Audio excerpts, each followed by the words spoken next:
Bonsoir à tous. Ce soir, on va partager ensemble autour d'un texte très connu qui se trouve dans deux évangiles. On va le voir dans Matthieu et dans Marc. Et ô combien ça va être intéressant de voir que ce passage est rapporté deux fois. C'est le figuier desséché.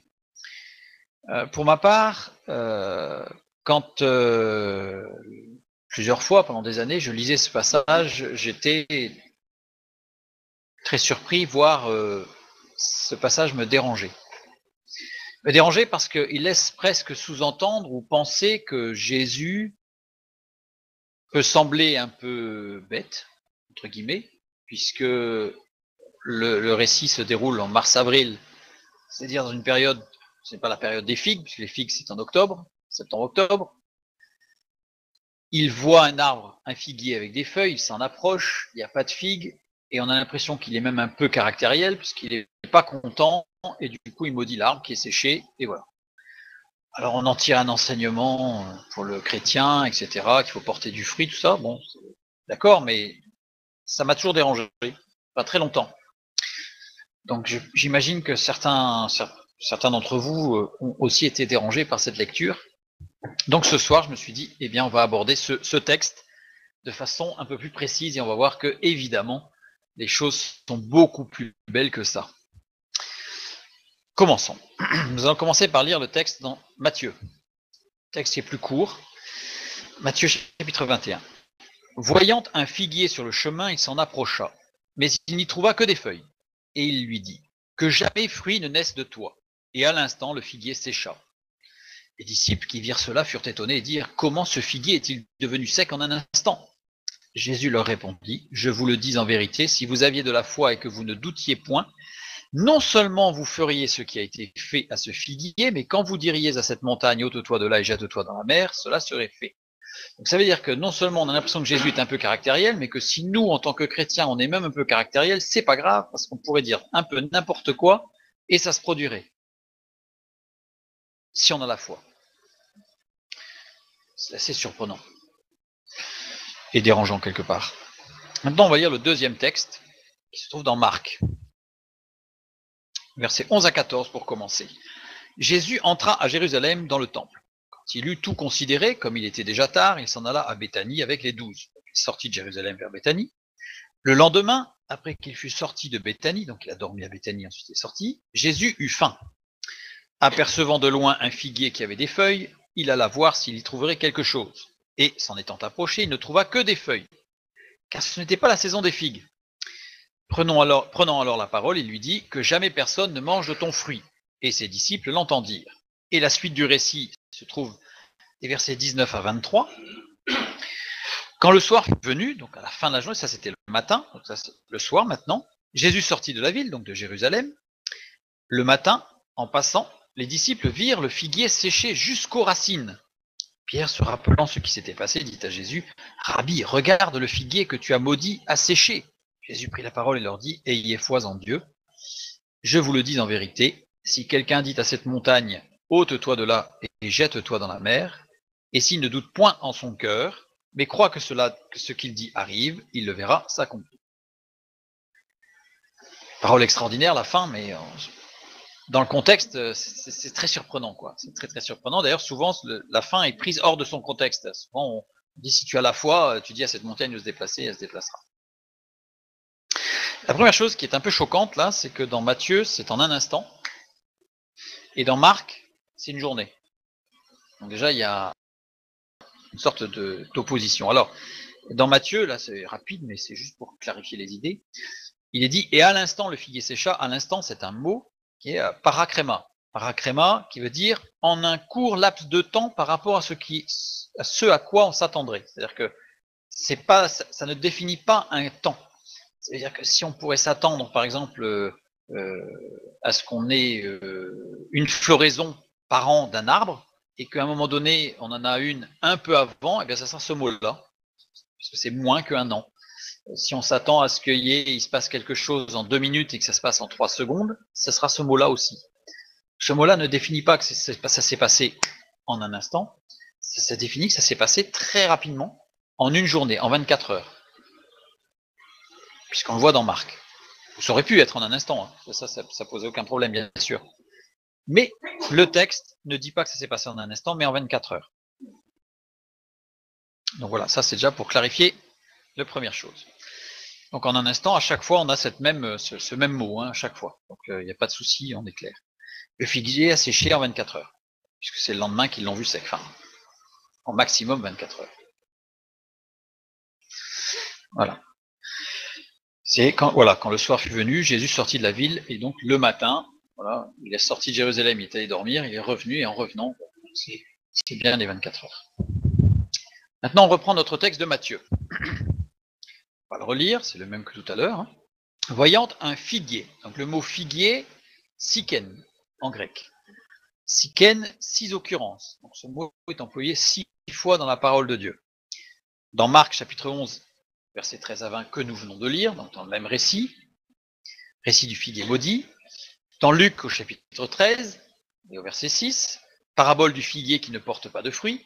C'est le figuier qui ne porte pas de fruits et le vigneron, enfin le vigneron, le cultivateur là, c'est vigneron je crois qui est donné, hein, je crois.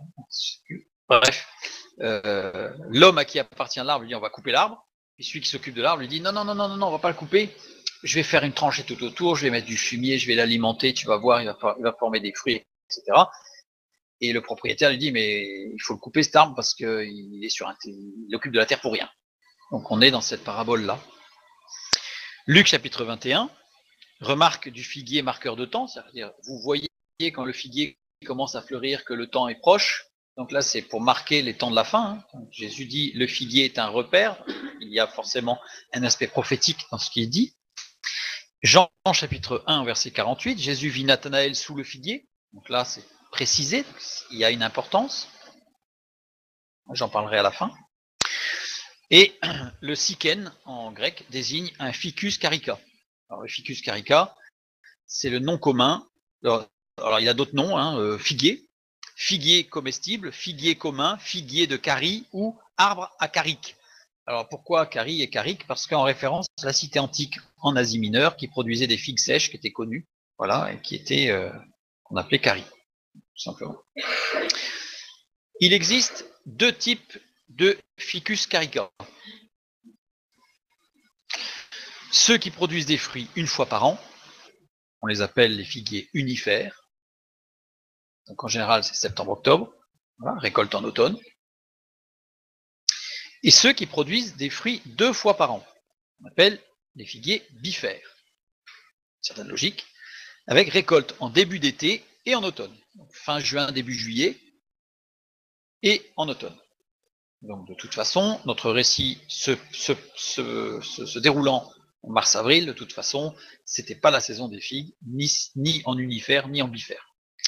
Petite remarque, les figuiers mâles, appelés aussi caprifiguiers, produisent des fruits non comestibles, facilement reconnaissables par la présence de figues en plein hiver, mais participent à la pollinisation de certains autres figuiers. C'est juste pour dire qu'il y a certains arbres qui produisent des figues, mais qui ne sont pas mangeables.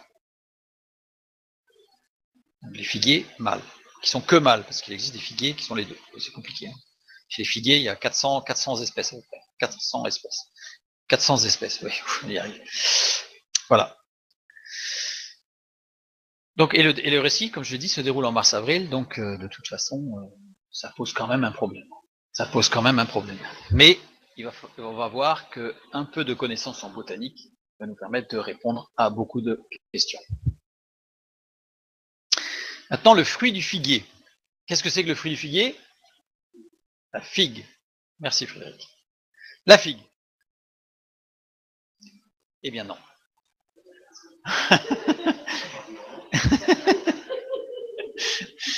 Eh bien non, parce qu'en fait, la figue est un faux fruit. La figue est un faux fruit.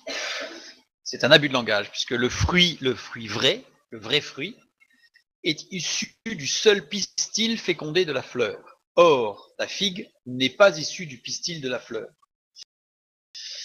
La figue est un réceptacle pour les fruits, c'est-à-dire que la figue est une sorte d'enveloppe dans laquelle il y a des centaines de petites fleurs qui se pollinisent les unes les autres. Alors par certaines espèces, c'est par une petite mouche, d'autres espèces, c'est par d'autres insectes voire autonome, bref. En tout cas, c'est un réceptacle. Donc ce n'est pas le fruit à proprement parler. Et en fait, on appelle les fruits, ce sont les graines qui se trouvent à l'intérieur de la figue, dont on se débarrasse en général quand on mange une figue, les graines qui sont contenues dans ce qu'on appelle le sycone. Le sycone, c'est ce qu'on appelle la figue, c'est l'enveloppe. Voilà. Alors, un exemple d'un autre faux fruit très connu qu'on appelle un fruit, c'est la pomme. La pomme, le fruit du pommier, c'est ce qu'on appelle le trognon de la pomme. Ça, c'est le fruit. Le reste, c'est le sycone. Donc en fait, on mange le sycone. On ne mange pas le fruit de la pomme, du pommier. Voilà. Bon, vous allez me dire, c'est un jeu de mots, mais pas vraiment. Vous allez voir que ça a son importance. En tout cas, dans notre texte. Donc la figue, elle, est un faux fruit. Et ce qu'on appelle la figue, en fait, c'est un sycone. C'est l'enveloppe de tous les fruits. Voilà, le réceptacle de tous les fruits. Voilà une figue coupée en deux. Et là, on y voit justement toutes les graines à l'intérieur. Ce sont les fruits. Et le sycone, c'est l'enveloppe. C'est l'enveloppe, voilà. Le sycone pousse sur le bois de l'année à l'intersection du bois et d'une feuille. Donc, le sycone se trouve toujours à l'intersection d'une branche, du bois, de l'année et d'une feuille. Donc, si vous voulez avoir beaucoup de figues, il vaut mieux bien couper son figuier pour qu'il fasse du bois. Et s'il fait du bois, il fera des sycones à l'embranchement bois-feuille. Donc voilà. Donc voilà un petit sycone au départ à l'embranchement branche-feuille. Tout petit mini rikiki, comme diraient les enfants, tout petit. Dans Matthieu 21, 19, nous lisons: voyant un figuier sur le chemin, il s'en approcha, mais il n'y trouva que des feuilles. Et dans Marc 11, oups, là il y a un petit problème d'ordre, il faut que je remette le texte, voilà. Apercevant de loin un figuier qui avait des feuilles, il alla voir s'il y trouverait quelque chose. Et ce quelque chose, c'est ti, avec une déclinaison au génitif, qui veut dire quelque chose qui sort de l'arbre, qui lui appartienne et qui amène à une partition, donc qui va se développer pour se détacher de l'arbre. Donc on est plutôt dans la définition de ce quelque chose du sycone plutôt que d'une branche ou autre chose. Ça pourrait être une figue aussi d'ailleurs, hein. Mais la figue, on a bien compris que c'était le sycone. Donc il est venu voir s'il y avait quelque chose qui poussait, quelque chose d'autre que des feuilles. Le figuier ne portait pas l'ostiole du sycone avant l'anthèse. C'est-à-dire que, oui, on va expliquer un peu. L'anthèse, c'est la période pendant laquelle la fleur est fécondée. Donc elle est complètement ouverte et elle fonctionne pour libérer le pollen qui va produire le pain, qui va féconder le pistil. Donc là, c'est on appelle l'anthèse, c'est le moment de la fécondation de la fleur, qui va pouvoir donner du fruit. Or, avant le moment de l'ouverture des fleurs, eh bien, il y a cette petite, on appelle ça une ostiole, cette petite boursouflure à l'embranchement du bois et de la feuille, qui permet de dire qu'il va y avoir un développement de fruits. Donc on n'est pas sur l'embryon du fruit. Hein. Non, parce que le petit, c'est pas le fruit, parce que ça va être l'ouverture. Non, ça c'est le sycone. C'est le sycone, c'est pas le fruit. C'est le sycone qui contient les centaines de petites fleurs qui vont se développer. Quand elles seront à maturité, ce petit bouchon au départ là va s'ouvrir pour que la mouche rentre dedans et puisse féconder toutes les fleurs.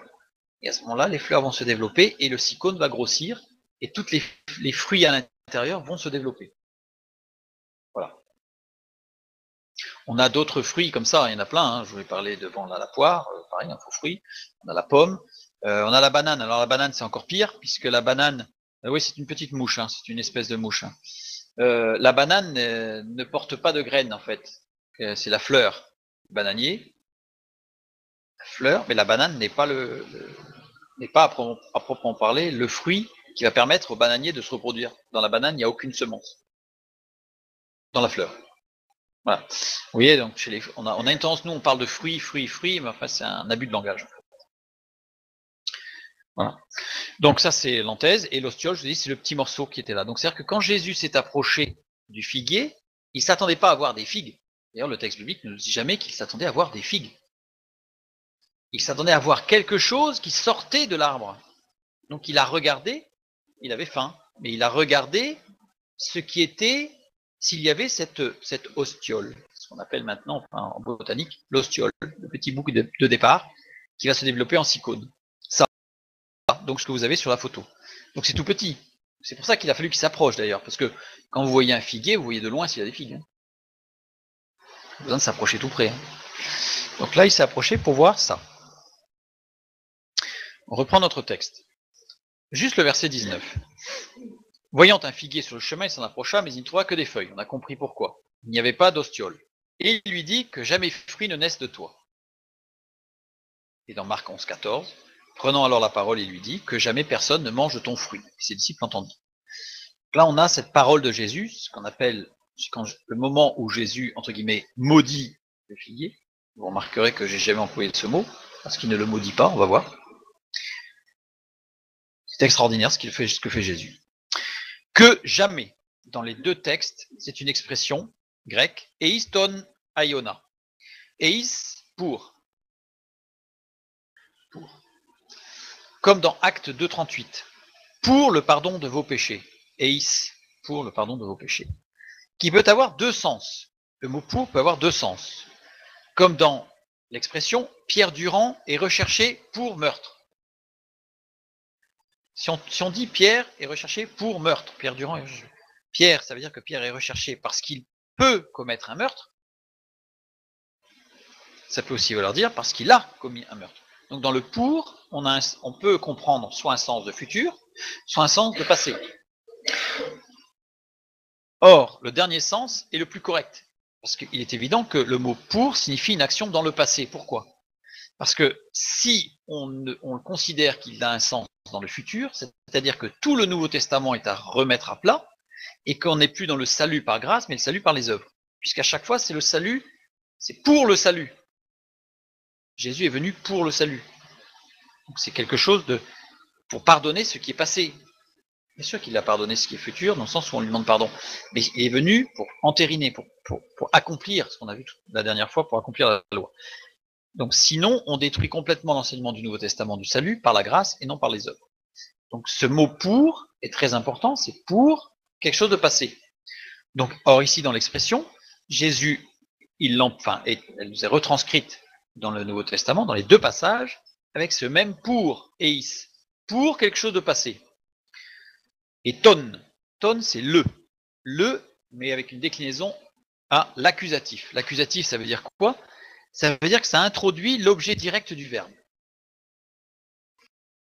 On va voir après. Aiona, long espace de temps indéterminé. Ça veut dire que c'est un long espace de temps indéterminé. Pas forcément l'éternité, ça peut l'être, pas forcément, donc c'est un long espace de temps indéterminé. Si je prends l'expression eiston aiona, Jésus constate et affirme que l'arbre ne porte aucune histiole de cycone malgré les feuilles. Là, en fait, il constate qu'il y a bien quelque chose, qu'il devrait y avoir quelque chose, mais qu'il n'y a rien. Et que l'arbre ne porte pas de fruits depuis plusieurs années. Dans cette expression, en fait, c'est du passé, c'est-à-dire que l'arbre ne porte pas de fruits depuis plusieurs années. Ça veut dire que l'arbre, il est stérile. C'est pas que cette année-là qu'il ne porte pas de fruits, c'est qu'il ne porte pas de fruits. Et ce laps de temps indéterminé montre que c'est du passé. Or, un figuier, par exemple, on sait que pour qu'il porte des fruits, il faut au minimum 3 ans. D'ailleurs, c'est pour ça que dans l'autre parabole de ce propriétaire qui veut couper l'arbre, il dit 3 ans. Il dit depuis 3 ans. On va en parler tout à l'heure. Donc c'est important parce que ça veut dire que avant 3 ans, l'arbre ne peut pas porter de fruits. Il n'est pas mature. Par contre, là, le texte nous montre que dans le choix des mots et des déclinaisons, qu'il s'agit bien de quelque chose de passé sur un long temps indéterminé. Donc c'est-à-dire que l'arbre, il est stérile. Il ne porte pas de fruits. Que jamais fruit ne naisse de toi, dans Matthieu. Ginomai. Ginomai, c'est ce qui est la racine de génétique, tout ce qui est génétique. Hein. Donc c'est bien ça, être généré.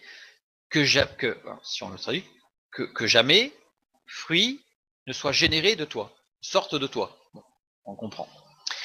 Mais ce qui est intéressant, c'est que ce verbe ginomai, il est conjugué à l'aoriste second. Aoriste second, ça veut dire que l'action ne se situe ni dans le présent, ni dans le passé, ni dans le futur, hors du temps.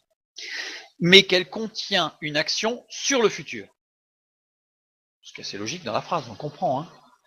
Mais ça montre bien qu'il se passe, ou qu'il s'est passé quelque chose, là en l'occurrence la stérilité de l'arbre, qui engendre quelque chose d'autre dans le futur. Et c'est le mode subjonctif. Ça veut dire que c'est le mode de la probabilité et de la possibilité. L'action décrite peut ou non se produire en fonction des circonstances. Donc ça veut dire que là, Jésus, dans l'emploi même des mots, n'est pas en train de dire que jamais plus personne ne mange de ton fruit, mais il est en train de dire, tu n'as pas eu de fruit jusqu'à présent, tu n'en donneras pas, sauf s'il se passe quelque chose. Sauf s'il se passe quelque chose. Il se pouvait que l'arbre porte des fruits. C'était possible. En fonction de ce qui allait être fait. Ça veut dire que Jésus est en train de dire que l'arbre, oui, il ne porte pas de fruits, oui, c'est un constat, oui, il ne porte pas de fruits. Mais il se peut qu'il porte plus tard du fruit si il se passe quelque chose. Vous allez me dire, c'est formidable, parce que s'il se passe quelque chose, et Jésus va le sécher.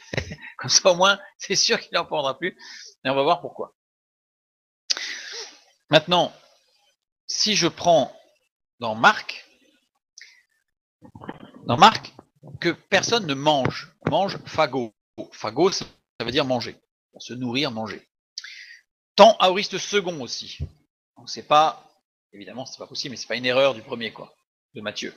On a bien une reproduction de l'aoriste second pour insister sur le fait que l'action va avoir des choses futures. Et en plus, le mode, ça il est très intéressant, c'est l'optatif.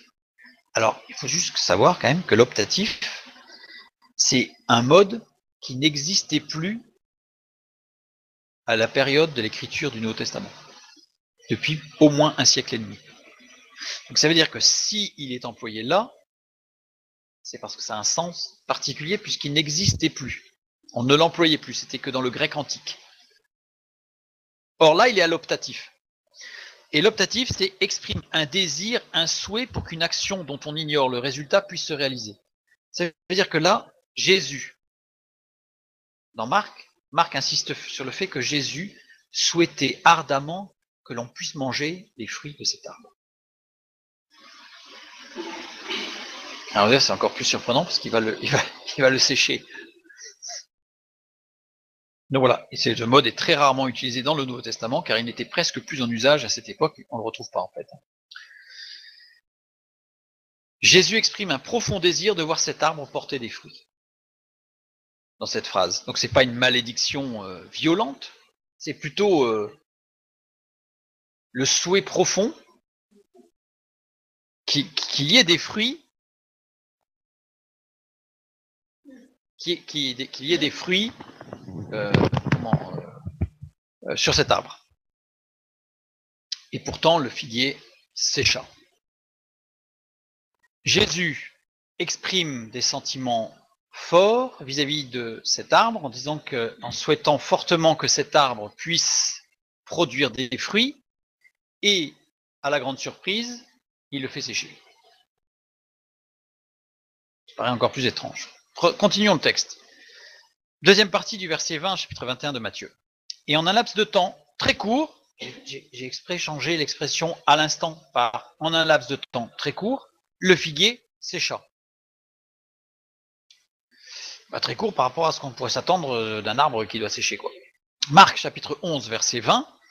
Le matin, en passant, les disciples virent que le figuier séchait jusqu'aux racines. Sécher, le verbe sécher, xeraino, qui signifie sécher, devenir sec. Là-dessus, aucune ambiguïté, très clair. Le temps du verbe, c'est l'aoriste. Ce qui est surprenant, parce que ça insiste sur une action ponctuelle. Le concept du verbe ne fait pas référence au passé, au présent, au futur. C'est-à-dire que l'arbre, il a séché, et c'est ponctuel. C'est logique, hein, mais ce qui est curieux, c'est qu'il n'y a pas le fait que ce soit maintenant ou pas. Et par contre, dans Marc, le temps, ce n'est pas l'aoriste, c'est le parfait. Le parfait indique une action terminée dans le passé une fois pour toutes qui n'a pas besoin d'être répétée. C'est logique aussi. Donc ça se complète, hein. Mais ça veut dire que c'était pas présent. Ça s'est passé dans le passé. Il s'est passé quelque chose dans le passé par rapport aux 24 heures. Hein. Il s'est passé quelque chose.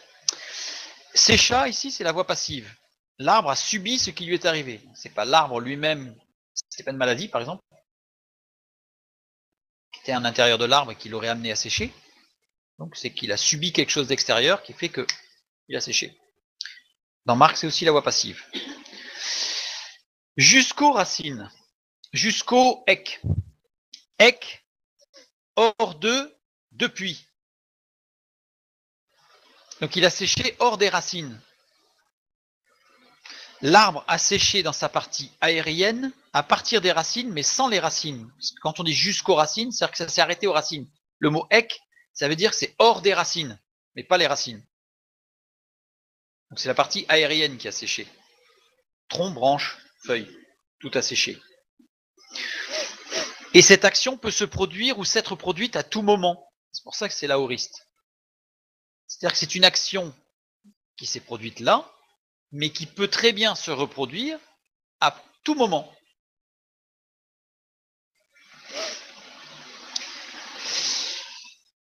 Petite information botanique, quand un figuier qui ne porte pas de fruits connaît un gel jusqu'à moins 12 degrés, moins 12 c'est qui fait quand même très froid, eh bien, toute la partie aérienne de l'arbre sèche. Nous sommes en mars-avril, période où il peut geler. C'est rare, mais il peut geler. Donc toute la partie aérienne de l'arbre sèche à moins 12 degrés. À partir de moins 17 degrés, les racines sèchent aussi. À partir de moins, il y a une ou deux espèces, ça descend jusqu'à moins 20. Mais grosso modo, les espèces de figuiers, c'est à moins 17, tronc, branches et racines sèches. Là, le texte nous dit qu'il n'y a que la partie aérienne, donc assurément, on peut penser que pendant la nuit, il y a eu un coup de gel, à moins 12 degrés. Aux alentours des moins 10, moins 12 degrés. À ce moment-là, toute la partie aérienne a séché. Et quand tout un arbre comme ça, un figuier, sèche dans sa partie aérienne, pas au niveau des racines, eh bien il repousse à partir des racines. Et l'arbre qui était stérile, quand on le coupe au niveau des racines ou quand il a séché au niveau des racines, eh bien quand il repousse, il porte des fruits. Ça veut dire que l'objectif là de Jésus, c'était que l'arbre porte des fruits. Puisque à partir du moment où l'arbre était stérile, le figuier, je parle, parce que ça marche pas pour tous les arbres, n'allez pas couper tous les arbres du jardin en disant qu'ils vont porter des fruits l'année prochaine. Là, je vais me faire mal voir. Le figuier, s'il ne porte pas de fruits au bout de la 3e année, si on voit qu'il n'a pas l'ostiole, c'est-à-dire qu'il ne va pas en porter, donc il est stérile cet arbre. Alors on peut attendre 1 an ou 2, mais 3e année, s'il n'en a pas, c'est qu'il est stérile. Donc ce qu'il faut faire, c'est qu'il faut le couper à la racine, à la bonne période évidemment, c'est-à-dire, à votre avis, mars-avril. Donc on le coupe à la racine, enfin on laisse un peu mais on le coupe, et il va repartir de la base, de ses racines, et cette fois-ci il va porter des fruits. S'il a séché, il va tomber. Il va tomber. Il va tomber, donc il n'y a pas besoin de le couper, il va tomber. Et il va repousser. Et cette fois-ci, il va porter des fruits. On voit un autre passage dans Luc 13 dont on a parlé tout à l'heure. Il dit aussi cette parabole, Jésus. Un homme avait un figuier planté dans sa vigne. Il vint pour y chercher du fruit. Il n'en trouva point. Alors il dit au vigneron, voilà 3 ans que je viens chercher du fruit. C'est important ça, 3 ans que je viens chercher du fruit à ce figuier et je n'en trouve point. Alors j'ai pas fait toute l'étude parce qu'on verrait que c'est pas, il n'est pas venu pendant 3 ans, ça fait 3 ans que l'arbre est planté et je viens chercher du fruit. Voilà. Et je n'en trouve point. Coupe-le.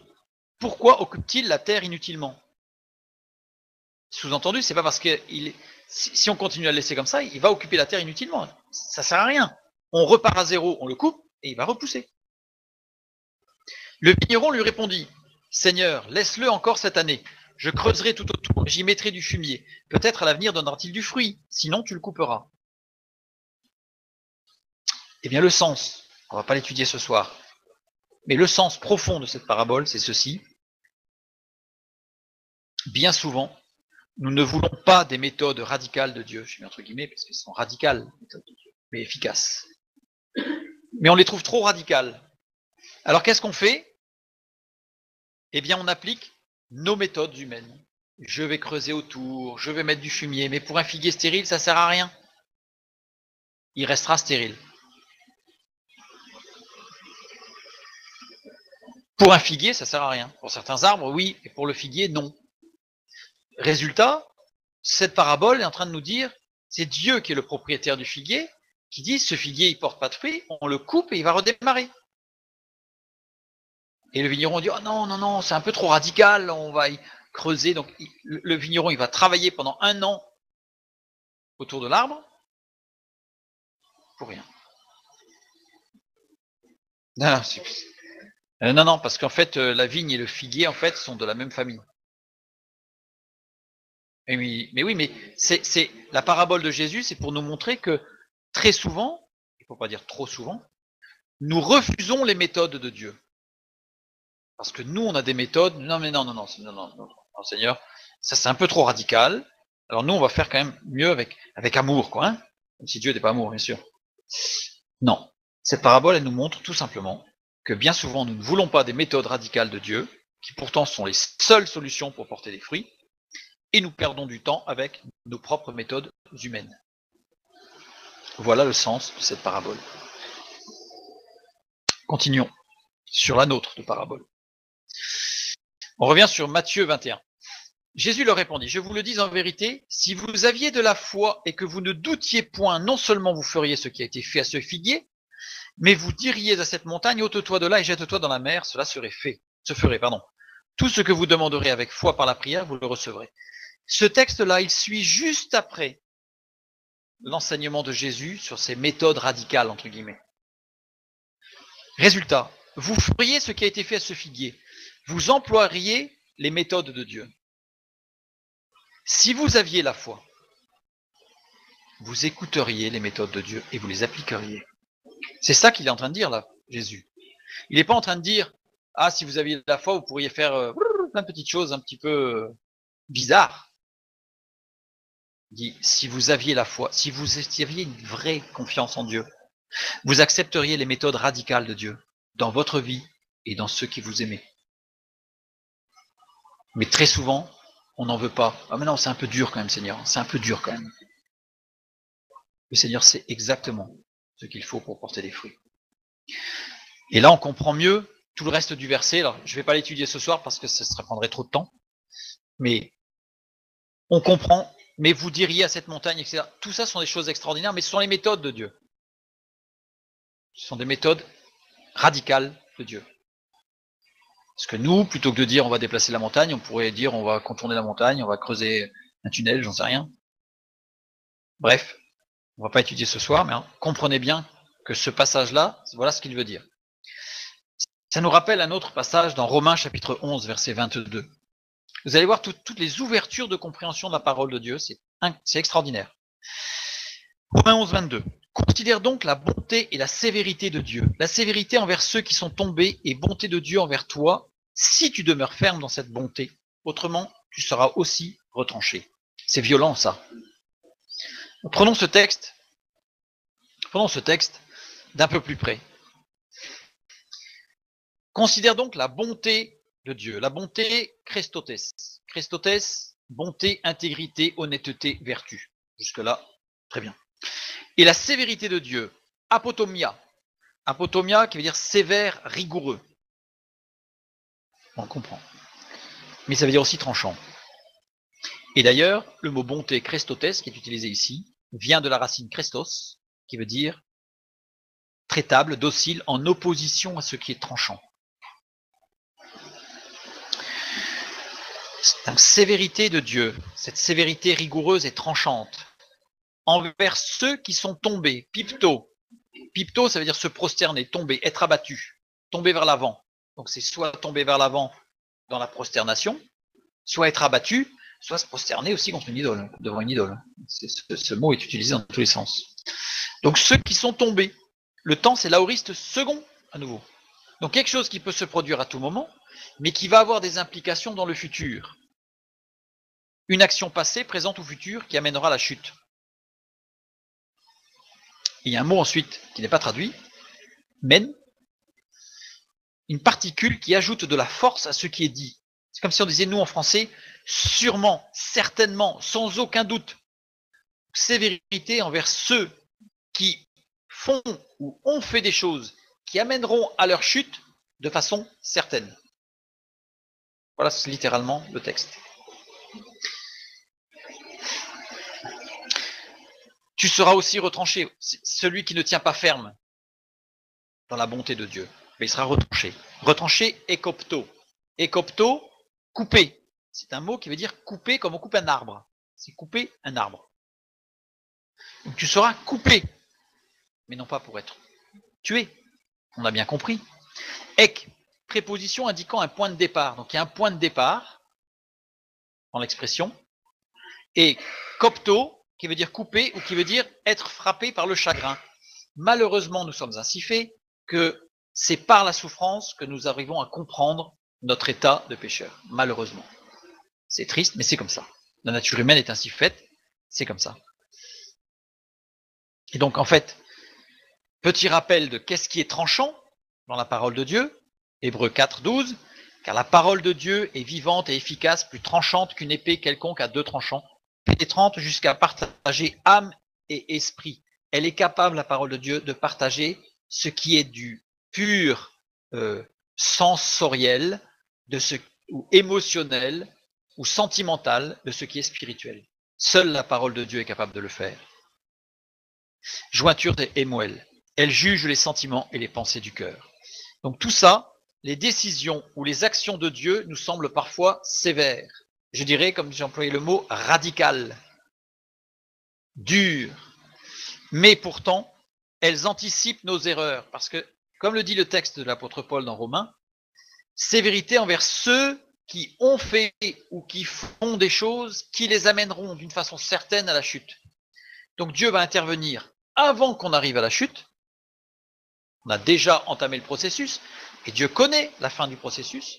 Donc il va arrêter ce processus parce qu'on lui fait confiance, évidemment. Ça, c'est ceux qui font confiance, qui veulent marcher avec lui, mais on fait tous des erreurs, bref. Donc ces décisions ou ces actions qui nous semblent parfois sévères et dures anticipent nos erreurs. Elles ont pour but de nous faire porter du fruit, comme l'arbre tout à l'heure, dont on a parlé, couper, mais couper pas pour la mort, couper pour la vie, pour retrouver cette capacité à porter du fruit. Et elles participent à la bonté de Dieu, en fait, en réalité. C'est une grâce que Dieu nous fait que de nous arrêter dans un processus qui irait de toute façon à notre perte. De façon certaine. Le mot mène montre bien que c'est inéluctable, c'est certain, Dieu le sait. Donc, faisons confiance à Dieu. Ça fait partie du message de ce qu'a fait Jésus. Dieu a tout prévu. Le récit du figuier desséché est coupé par une autre action de Jésus. Je ne sais pas si vous avez remarqué, Matthieu, c'est en un seul bloc, mais on a lu Marc tout à l'heure en deux morceaux et au milieu, il y a un passage. Donc Marc 11, 14, Jésus entre dans Jérusalem, dans le temple, considère ce qui s'y passe et sort de la ville pour aller à Béthanie. Puis sur la route avec ses disciples, c'est là qu'il voit le figuier et tranche par sa parole.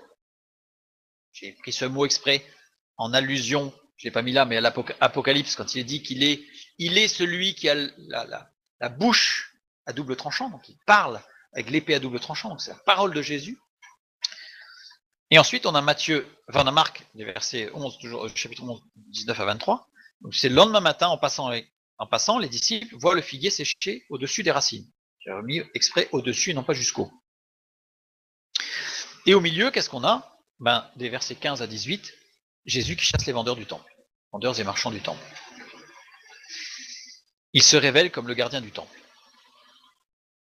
Juste au milieu, là. Et évidemment, c'est pas anodin. Donc là, pour avoir l'explication, j'ai mis le renvoi vers notre étude sur le sujet. Jésus confond les pharisiens. Il confond les pharisiens à deux niveaux. Dans le temple, on l'a bien compris lors de notre étude. Mais là, même par rapport au figuier, non seulement il parle à ses disciples, il leur enseigne quelque chose, à nous aussi, puisque c'est dans la parole, mais il est en train de faire un fameux croche-patte, je dirais, croche-pied aux pharisiens. Les juifs religieux de l'époque de Jésus attendaient ardemment le Messie. Ils attendaient un Messie libérateur du joug romain, donc ils attendaient un chef de guerre. Ils attendaient un Messie qui jugerait les non-juifs, parce que les pharisiens, eux, ils étaient jugés, ils étaient parfaits. C'était formidable. Donc ils attendaient que le Messie, il aille taper, tirer l'oreille des autres. Donc le juge suprême. Et le Messie régnerait sur toute la terre. Voilà, roi de toute la terre. Qu'est-ce qu'ils attendaient? Les pharisiens, les juifs religieux de l'époque. Dans le Talmud de Babylone, j'ai mis la référence, c'est Ta'anit 24a, il nous est parlé d'un récit d'un rabbi, Yoséide et Yokra, qui faisait travailler des ouvriers dans son champ. Les ouvriers attendent leur nourriture sous un figuier alors que le rabbi tarde à venir. Le fils du rabbi ordonne donc au figuier de produire des figues immédiatement. C'est-à-dire il parle au figuier par la foi au nom de Dieu, du Dieu créateur, de produire des figues. Et le récit du Talmud, qui n'est pas la Bible, hein, donc là, je ne suis pas en train de dire que c'est la vérité, c'est juste un récit, en tout cas dans lequel les pharisiens croyaient. Et le figuier produit des fruits et les ouvriers mangent. Le rabbi arrive ensuite avec la nourriture et apprend ce que son fils a fait. En fait, il arrive avec la nourriture, et hop, les ouvriers ont déjà mangé. Qu'est-ce qui s'est passé? Les ouvriers racontent que, mais ton fils, il a parlé au figuier au nom de Dieu, et hop, le figuier, il a fait des figues, on a mangé des figues. Et le rabbi reprend sévèrement son fils pour avoir importuné le Créateur inopinément. C'est-à-dire, en fait, il dit, mais tu te rends compte, tu as importuné le Créateur pour uniquement des histoires de figues, alors que le Créateur il a bien d'autres choses à faire. Le fils, en punition de cet acte, mourra précocement. Donc c'est violent. Hein. Il ne va pas mourir sur le champ là, hein, mais il mourra jeune à cause de ça. Voilà, c'est le récit dans le Talmud de Babylone, le Ta'anit 24a.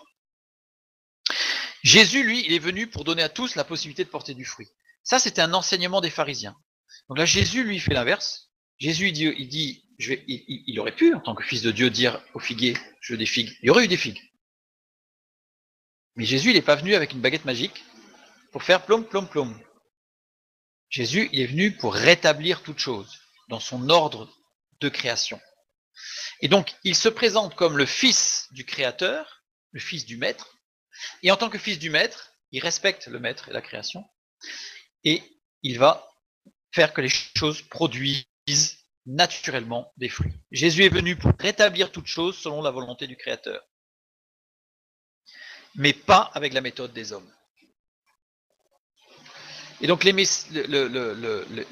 rabbins, enfin les pharisiens, utilisaient le Ta'anit 24a, donc ce que je viens de vous raconter, on n'a pas lu le texte, mais ce que je vous ai raconté là, pour dire que le Messie viendrait un peu comme ça, pour montrer qu'il est puissant quand même, quoi. Il est Dieu, il est Dieu. C'est pour ça qu'ils n'ont pas accepté Jésus, parce que Jésus n'est pas venu avec ça. Un peu comme le Fils, et il présente Dieu un peu comme le Père, dur, sévère. Alors que c'est pas du tout le cas. Ce n'est pas du tout le cas. Donc là, par le récit du figuier, les pharisiens sont pris à leur propre enseignement en fait. Il les confond une fois de plus, comme il a fait dans le temple. On a exactement le même procédé, où il n'a pas dit « je suis le gardien du temple », mais on a vu qu'il s'était vêtu de la manière du gardien du temple, qu'il avait fait le trajet. Donc les pharisiens l'avaient reconnu. Hein. C'est pour ça d'ailleurs qu'ils ne l'ont pas interpellé sur le sujet. Et dans l'histoire du figuier, eh bien d'eux-mêmes, ils les confondent par leur propre position qui est contraire à la parole de Dieu. Leurs us et coutumes. Le Talmud, qui pour eux avait plus d'importance que la parole de Dieu, donc là il les remet en place. Là il les remet en place. On a un autre passage intéressant qui va nous permettre d'aller un peu plus loin encore sur l'explication de ce qu'a fait Jésus, parce que c'est vraiment à tous les niveaux. Et là, on va voir un petit peu l'aspect prophétique, puisqu'il y a un aspect prophétique, évidemment. Dans 1 Roi 4, 25, nous lisons « Juda et Israël, depuis Dan jusqu'à Beersheba, habitèrent en sécurité, chacun sous sa vigne et sous son figuier, tout le temps de Salomon. » Dans toute la parole de Dieu, dans les prophéties, Juda est associé à la vigne, toujours. La vigne qui est plus petite que le figuier. Juda est plus petit qu'Israël. Et Israël est associé au figuier. C'est pour ça qu'on a énormément de passages qui nous parlent de la vigne et du figuier. Le passage dont on a parlé tout à l'heure, rappelez-vous, c'était un vigneron qui travaillait dans sa vigne et ils étaient à l'abri sous un figuier. Tout ça, c'est lié, hein, c'est prophétique. Dans notre texte, on parle que du figuier, on ne parle pas de la vigne. Interprétation du figuier desséché. Interprétation classique d'un point de vue prophétique du figuier desséché. Mort d'Israël dans le plan de Dieu. Ben oui, l'arbre est sec. Le figuier a été, par Jésus-Christ, desséché. C'est fini. La réalité du texte, Dieu ramènera Israël à porter des fruits. Il y a plusieurs textes qui montrent que Dieu a dit, je te couperai, je te déporterai, mais tu reviendras. Donc, ce n'est pas la bonne interprétation, la première. C'est la deuxième qui est la bonne. Et on le voit bien dans Jérémie chapitre 30, verset 17. « Mais je te guérirai, je panserai tes plaies, dit l'Éternel, car il t'appelle la repoussée, cette Sion dont nul ne prend souci. Mais je te guérirai et je panserai tes plaies. » Car il t'appelle la repoussée, Nadar. Nadar, ça veut dire séparé par une hache, coupé. Tu as été coupé. Quand on voit un arbre coupé, on se dit il n'y a plus d'arbre. Mais non. En tout cas, pas pour un figuier. On a Joël, chapitre 1, verset 7. Il a dévasté ma vigne. Il a mis en morceaux mon figuier. Il l'a dépouillé, abattu. Les rameaux de la vigne ont blanchi. Une sécheresse, donc ça c'est Joël, chapitre 1, une sécheresse majeure et une invasion de sauterelles avaient détruit toute végétation dans le pays. C'est un aspect concret qui a été pris pour montrer un aspect prophétique. Et les arbres ont été dépouillés de leur écorce. Donc ils ont séché. Le chapitre 1 de Joël nous parle de l'avant-garde du jour de l'Éternel, invasion des sauterelles, c'est-à-dire ce qui va se passer avant le jour de l'Éternel. Qu'est-ce que c'est le jour de l'Éternel? C'est quand Jésus revient. On a Joël au chapitre 2, première partie, jusqu'au verset 27. C'est le jour de l'Éternel, ou l'invasion de l'Assyrien. Tout ça, c'est prophétique par rapport à la fin des temps, hein, que nous avons commencé à vivre. Joël, la fin du chapitre 2, c'est l'effusion de l'Esprit. Et là, l'effusion au verset 28, qui commence, ce qui fait rentrer dans l'effusion de l'Esprit, c'est après cela. Après quoi? À la suite de la destruction de l'Assyrien, qui vient à la suite de la repentance du peuple. C'est-à-dire que l'Assyrien, qui a été le deuxième à détruire Israël, le figuier, démantelé, on voit dans Jérémie, dans Joël 1,7, eh bien, le peuple s'est repenti, et de fait, par la repentance, parce qu'il souffrait, le peuple, donc il a été amené à la repentance par une méthode de Dieu, la méthode de Dieu, eh bien, le peuple d'Israël viendra à Dieu et se repentira de sa dureté de cœur. Et c'est après le jeûne et l'assemblée solennelle, quand une vraie repentance pénètre enfin dans le cœur des élus, que l'ennemi est anéanti. Prophétique par rapport à Israël. Et un message pour nous, bien entendu. Alors Israël sera non seulement comblé de bénédictions temporelles, mais aura part à tous les bienfaits de la nouvelle alliance que l'Éternel établira avec la maison d'Israël et avec la maison de Juda. Et là, on a l'effusion de l'Esprit. Et au Joël chapitre 3, le jour de l'Éternel ou le jugement des nations. Donc là, on est sur le retour de Jésus qui revient à la fin de la grande tribulation. Donc on a à nouveau un rôle extrêmement important de ce figuier d'Israël qui revient sur le premier plan spirituel, historique, prophétique de l'histoire de l'Église et de l'histoire de l'humanité. Donc Israël reviendra. Israël a été séché sur pied pour pouvoir porter du fruit, parce qu'il ne portait plus de fruits. Dans Marc, le récit est en deux parties, on l'a vu tout à l'heure, je reviens dessus un petit peu là. Première partie, on a vu que Jésus agit à l'encontre, et j'ai mis entre parenthèses pour le figuier, parce que ça paraît être à l'encontre, ça paraît être une méthode dure, parce qu'on se dit, il tue l'arbre là. Pas du tout, pour qu'il puisse porter du fruit. À la fin de notre passage, le lendemain matin, Jésus et les disciples passent à nouveau devant le figuier et Pierre fait la remarque que l'arbre est devenu complètement sec. C'est bon, il va pouvoir repartir. Et au milieu, nous avons vu que c'est le récit de la purification du temple par Jésus, qui chasse les marchands. Jésus constate ce qui se passe au temple. Le lendemain, il agit pour purifier le temple. Jésus, dans Marc, est venu voir le figuier qui ne portait pas de fruits, donc il est venu le voir, et le savait. En tant que fils de Dieu, il le savait. Mais il est venu constater qu'il n'y avait pas de fruits, et il a purifié le figuier pour qu'il puisse porter du fruit. Et le seul moyen pour un figuier de pouvoir porter du fruit, c'est d'être séché sur pied, et pas les racines. Il va pouvoir à nouveau porter du fruit. Dans Apocalypse, chapitre 22, verset 2, nous lisons: au milieu de la place de la ville et sur les deux bords du fleuve, qui sortait du temple, dans la Jérusalem céleste, il y avait un arbre de vie, produisant 12 fois des fruits, rendant son fruit chaque mois, et dont les feuilles servaient à la guérison des nations. Alors, on va pas tout étudier là aussi, parce que ce serait passionnant, ce serait très long. Les feuilles, c'est le mot feuille qui m'intéresse, que je veux mettre un peu en évidence. Ce mot, c'est phyla. Phyla, qui veut dire feuille. Jusque-là, ça va. Au pluriel. Mais qui veut aussi dire fruit du sylphion. Le sylphione. Fruit du sylphione. Qu'est-ce que c'est que le sylphione? Le sylphione, c'est un arbre qui ne pousse qu'en contrée cyrénaïque. C'est là, vous savez, Cyrène, Simon de Cyrène. Alors j'ai mis une petite carte pour vous montrer où c'était, voilà. C'est sur le nord de l'Égypte, là, enfin, c'est la Libye-Égypte, là. Donc c'est ici. Donc cet arbre-là, le sylphione, ne pousse que là. Il ne pousse pas en Israël. Oups. Mais ce nom est aussi employé dans les remèdes médicinaux. C'est-à-dire que dans tous les remèdes médicinaux antiques et de l'époque de Jésus, eh bien, on retrouve le sylphione. Et le sylphione désigne le suc laiteux du figuier commun et du figuier sauvage. Ces deux-là. Rappelez-vous la prophétie du figuier, rappelez-vous la prophétie de Paul qui parle de l'olivier sauvage et de l'olivier franc. Et ici, ce mot sylphione, le fruit du sylphione, donc dans Apocalypse 22, ce fruit du sylphione qui sert la guérison des nations, c'est le fruit du figuier sauvage et du figuier commun. C'est le même mot. J'ai mis la référence parce que je suis sûr que quelqu'un va me demander où est-ce que j'ai sorti ça. Donc voilà, dictionnaire universel de la médecine, de chirurgie, de chimie, de botanique, d'anatomie, de pharmacie, d'histoire naturelle, volume 5, page 179. Vous trouverez la définition de ce que je viens de dire. L'année, j'ai pas noté.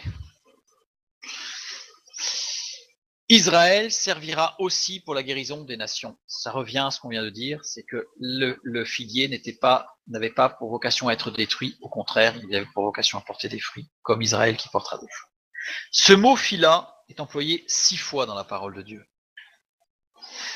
Dans Matthieu 21, 19, dans Marc 11, 13, il est employé 2 fois dans ce verset, c'est-à-dire le récit du figuier desséché que nous étudions ce soir. Il est employé dans Matthieu 24 et dans Marc 13, c'est-à-dire quand il est parlé d'Israël repère pour la fin des temps, c'est-à-dire que quand vous voyez le figuier fleurir, alors vous savez que le temps est proche. Donc ça veut dire que Israël, on doit avoir un œil dessus parce que c'est Israël qui va nous permettre de déterminer les temps que nous vivons et non pas la société telle qu'elle a pu avancer ou pas. Oui, tout à fait.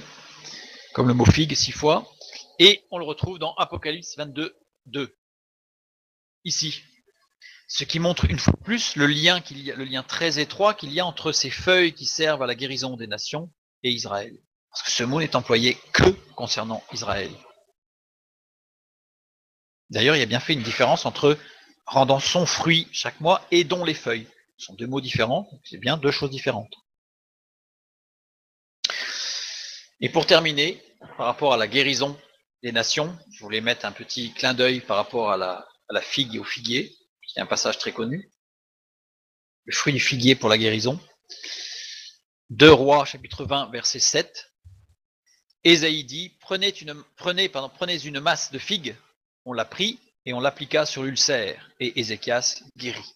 Donc, Ézéchias allait mourir, il était malade, le texte tel qu'il est écrit nous dit qu'il avait un ulcère, et il a prié, Dieu lui a dit non, il a insisté, ok, tu vas vivre 15 ans de plus, il a très mal fini, Ézéchias, Et pour preuve, il y a eu l'ombre du cadran qui a reculé de 10 degrés sur l'échelle d'Ahaz. Et le moyen de guérison a été donné par Dieu, une masse de figues. Le mot masse, ici, Ézéchias, comment ça a mal fini? C'est parce qu'Ézéchias n'a pas fini dans les voies de Dieu tel qu'il avait commencé. Non, à la fin de sa vie, c'était moins beau qu'au début.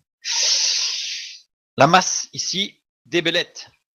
Débelet, avec un dalet, pardon, oulala, pointé, donc je l'ai doublé pour pouvoir voir ce que ça signifie. On n'a que deux occurrences de ce mot. La deuxième occurrence est dans Ésaïe 38-21, qui nous parle exactement du même passage où il est dit que Ésaïe a dit « Prenez une masse de figues ». Ils la prirent, ils l'appliquèrent sur le cerf, et Ézéchias guérira. C'est Ésaïe qui parlait dans le livre d'Ésaïe. Donc c'est exactement la même chose en fait. Ça veut dire que ce mot, il est employé qu'une fois pour décrire ce qui s'est passé là. Donc c'est très précis. Donc on va pas l'éplucher à fond, mais on va un peu regarder. Tout ce qui se divise pour se propager, de première lettre, dernière lettre c'est la croix, et la lettre milieu c'est force dilatante qui agissent au centre du centre vers la circonférence et qui augmente de volume. On va voir un peu, on va pas rentrer trop dans le détail, et toute idée d'expansion, de profusion et de douceur. Donc c'est quelque chose qui rentre à l'intérieur, qui se propage, qui rentre et qui se diffuse. D'accord? Avec un aspect sur la croix, évidemment, parce que c'est un aspect prophétique. Je n'ai pas voulu trop détailler. Ce qui va m'intéresser, c'est surtout les figues. Teinim, littéralement le fruit qui se fond avec les feuilles. Pourquoi? Parce que ça veut dire qu'ils ont pris le fruit qui se fond avec la sicône. Parce que la sicône, elle pousse à la base de la feuille. Donc ça se fond au départ avec la feuille. Voilà la description de la figue.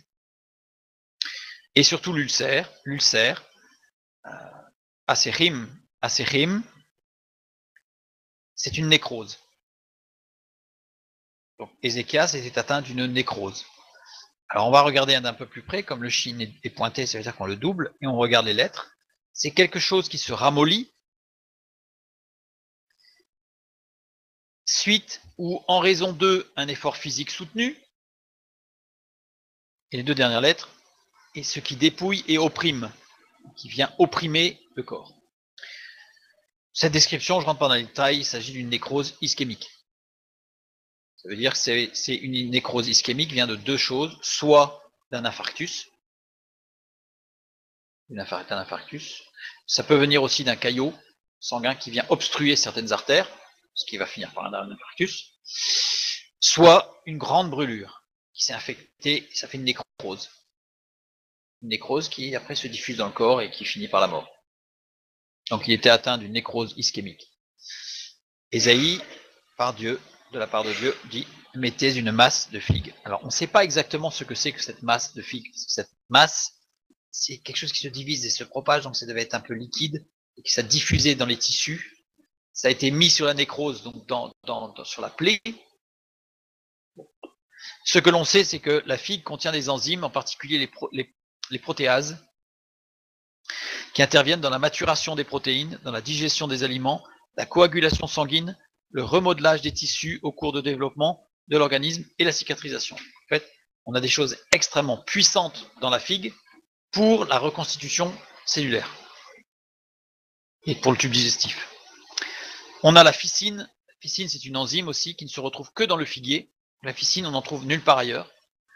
Et la ficine, elle permet de trouver des anticorps irréguliers. Les anticorps irréguliers, ça veut dire que ce sont des anticorps non systématiquement présents chez les sujets dépourvus de l'antigène correspondant. C'est-à-dire qu'il y a des anticorps qu'on n'a pas, et ceux-là, pas tous, mais ceux-là, la ficine permet de les retrouver, si on a une déficience, et d'éliminer de nombreuses bactéries. Forcément, par rapport à la nécrose ischémique, il est évident que c'était le top. Sachant qu'on ne sait pas, il y a certainement eu autre chose que de la figue, dans cette masse de figues. C'est Dieu qui a donné la recette quelque part. Mais voilà. En tout cas, il nous a donné des éléments de compréhension. Et évidemment, les figues contiennent des minéraux, à savoir sélénium, calcium, zinc, fer, potassium, magnésium. C'est quand même pas mal. Et des vitamines, les vitamines A, B et C, et ça reminéralise et ça sert à tout, j'ai pas mal exprimé, mais ça sert à tout le tube digestif pour le réguler. C'est-à-dire que quelqu'un qui a une tendance à être constipé ça va pouvoir dégager, et celui qui va être à l'inverse, qui va avoir une tendance à la diarrhée, ça va le réguler.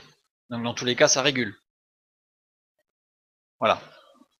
Donc alors je pense pas qu'il avait besoin de cette dernière partie, Ézéchias, de réguler son système digestif, mais il avait certainement besoin, et bien évidemment, du remodelage des tissus, etc., d'où la nécessité de cette masse de figues, d'où la nécessité de la méthode de Dieu, qui là, en l'occurrence, n'était pas une méthode radicale, on lui a pas coupé la jambe, on ne sait pas si c'était la jambe ou ailleurs d'ailleurs, mais je veux dire par là, on lui a pas coupé un membre.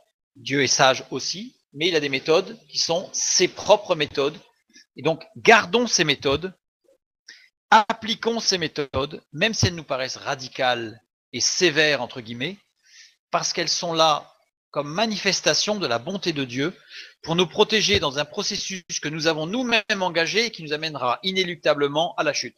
Dieu sait ce qu'il fait. Soyons soumis à l'autorité et à la puissance de Dieu. Et quand Jésus intervient pour faire sécher sur pied ce figuier, ce n'est pas pour la mort, c'est pour la vie. C'est pour produire du fruit. C'est extraordinaire, cet enseignement de Jésus, cette puissance de Jésus au service de l'amour du Père et de la bonté du Père.